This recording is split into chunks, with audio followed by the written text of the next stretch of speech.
شدید غصے میں آ کر، اور کوئی پریشر بھی تھا، اس کی ماں کا پریشر تھا، اس نے اپنی بیوی کو 3 دفعہ یہ لفظ کہے آئی ڈائیورس یو 3 دفعہ اس نے کہا ہے کہ میں تمہیں طلاق دیتا ہوں، میں تمہیں طلاق دیتا ہوں. تو کیا حکم شرع ہوگا؟ دیکھیں مسئلہ یہ ہے کہ یہ آگے پوچھ بھی رہے ہیں کہ یہ 1 طلاق ہوئی ہے یا 3 طلاقیں ہوئی ہیں. دیکھیں جو صحابہ کرام علیہ رضوان جس مسئلے پر متفق نظر آتے ہیں، چاروں ائمہ، امام اعظم، امام شافعی، امام مالک، امام احمد بن حنبل، اور اس کے علاوہ 1500 سال کے بڑے بڑے جید علماء، مفتیان کرام، سب اس پر متفق ہیں کہ ایک وقت کی دی گئی 3 طلاقیں 3 ہی ہوتی ہیں، 1 نہیں ہوں گی. یہ کہنا کہ ایک وقت کی 3 طلاقیں نافذ ہی نہیں ہوتی، غلط ہے. یہ تینوں طلاقیں ہو گئی. اس کے بعد جی ماں کے پریشر میں آ کے طلاق بھی تو ہوتی ہے کہ نہیں ہوتی؟ بالکل ہو جاتی ہے. حتیٰ کہ اگر کوئی آپ کو گن پوائنٹ پہ، گن پٹی پہ پستول رکھتا اور کہتا کہ اپنی بیوی کو طلاق دے، اور آدمی زبان سے طلاق دے دیتا، تب بھی طلاق ہو جاتی، کیونکہ یہ بھی انسان اپنے اختیار سے دے رہا ہے، وہ بے اختیار نہیں ہو گیا ہے. اس کو 2 چیزوں میں اختیار حاصل تھا، یا تو اپنی جان بچا لو یا بیوی کو بچا لو. اس نے جان بچا لی، بیوی کو چھوڑ دیا، تو اس نے 2 چیزوں میں سے ایک کو اختیار کیا ہے. لہٰذا اس کو ہم کہتے ہیں حالت اکراہ، مجبوری کی حالت. اس میں بھی طلاق ہو جاتی ہے جب زبان سے کہے وہ، ٹھیک ہے نا، یا لکھتا ہے اور دل سے طلاق دینے کی نیت سے لکھتا ہے تو ہو جائے گی طلاق. اور یہ جو اب ماں کا پریشر ہے، یہ کوئی دیکھیں گن پوائنٹ کا معاملہ بھی نہیں ہے، یہ تو بہت کم ہوتا ہے، تو اس سے طلاق ہو جائے گی. تیسری چیز غصے میں طلاق. کوئی بھی پیار محبت میں اپنی بیوی کو کبھی طلاق نہیں دیتا، غصے میں دیتا ہے. تو لہٰذا یہ بھی ہمارے بعض بھولے بھالے بھائی اس کو خاص طور پہ ذکر کرتے ہیں تاکہ شاید ہمیں اس طرف سے کوئی شرعی رعایت مل جائے. تو غصے میں بالکل طلاق واقع ہو جاتی ہے، اور اکثر غصے میں دی جاتی ہے. لہٰذا 3 طلاقیں ہو گئیں، اور اب کوئی اور صورت نہیں ہے. اب یہ کہتے ہیں کہ کیا ہسبینڈ وائف جو ہیں وہ دوبارہ ایک ساتھ رہ سکتے ہیں کہ نہیں رہ سکتے؟ اس میں دیکھیں حلالہ کے بغیر اب کچھ نہیں ہو سکتا. یہ میں نہیں کہہ رہا ہوں، یہ قرآن اور حدیث کہہ رہا ہے. اللہ تعالیٰ ارشاد فرماتا ہے فَإِن طَلَّقَهَا فَلَا تَحِلُّ لَهُ مِن بَعْدُ حَتَّى تَنكِحَ زَوْجًا غَيْرَهُ، کہ پھر اگر شوہر بیوی کو تیسری طلاق دے دے تو یہ بیوی پہلے والے کے لیے اس وقت تک حلال نہ ہوگی جب تک کہ اس کے علاوہ کسی اور شخص سے نکاح نہ کر لے. تو قرآن میں نکاح کرنے کا حکم، اور نبی کریم صلی اللہ علیہ وسلم نے، یہ سیاہ ستہ کی روایت ہے، ایک خاتون تھیں رفاعہ قرظی کی زوجہ تھیں، انہوں نے ان کو 3 طلاقیں دے دی، انہوں نے کسی اور شخص سے نکاح کیا.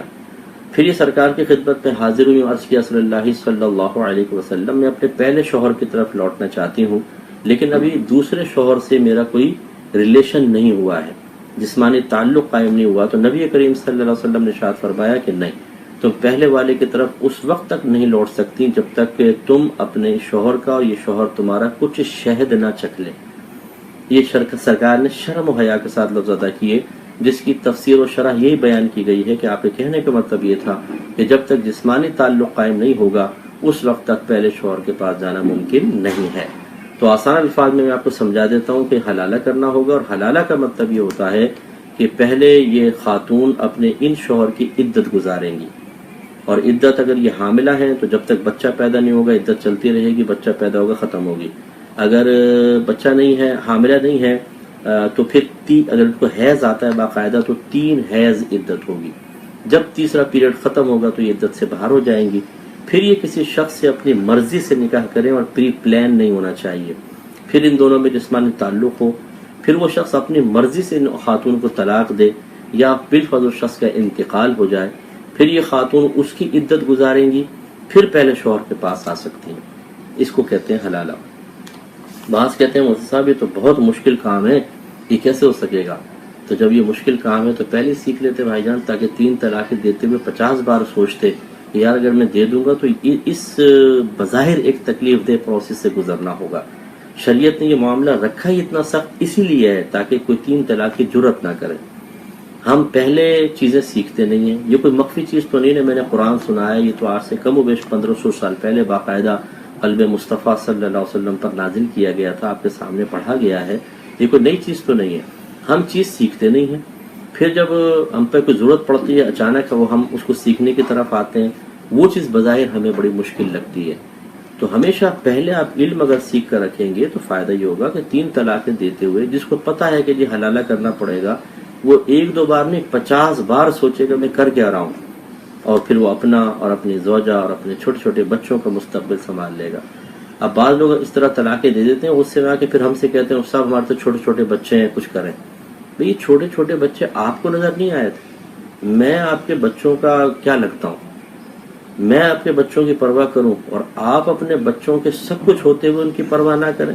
نہ ماں کو پرواہ ہوتی، نہ باپ کو گریبان پکڑ رہے ہیں، گالیاں بک رہے ہیں، لڑ رہے ہیں، جھگڑ رہے ہیں، سب کچھ کر رہے ہیں، اس ٹائم چھوٹے چھوٹے بچوں کے سہمے ہوئے چہرے نظر نہیں آ رہے، ان کے چہروں میں پھیلا ہوا خوف نظر نہیں آ رہا، جو وہ بچے رو رہے ہیں آنسوؤں سے تو دونوں کے دل نرم نہیں پڑ رہے، دونوں بڑے باپ کے ہیں۔ طلاق ہو جاتی ہے، اب وہ معصوم بچے نظر آنے لگ جاتے ہیں۔ اس لیے گزارش یہ ہے کہ بہرحال شریعت جو ہے وہ اس کے اپنے رولز، اپنے اصول ہیں، وہ ہماری مجبوریوں کی وجہ سے تبدیل نہیں ہو جاتی۔ ہاں جہاں تک کوئی رعایت نکل سکتی ہے، میری تو کوشش یہ ہوتی ہے کہ لوگوں کو آسان مسئلے بیان کیے جائیں جہاں شریعت ہمیں اجازت دیتی ہے۔ ہم اپنے پاس سے سختی نہیں کر رہے، یہ شریعت کا حکم ہے، اس کو فالو کرنا ہوگا۔ ایک یہ شاہانہ بیگم کہتی ہیں کہ کیا بیوی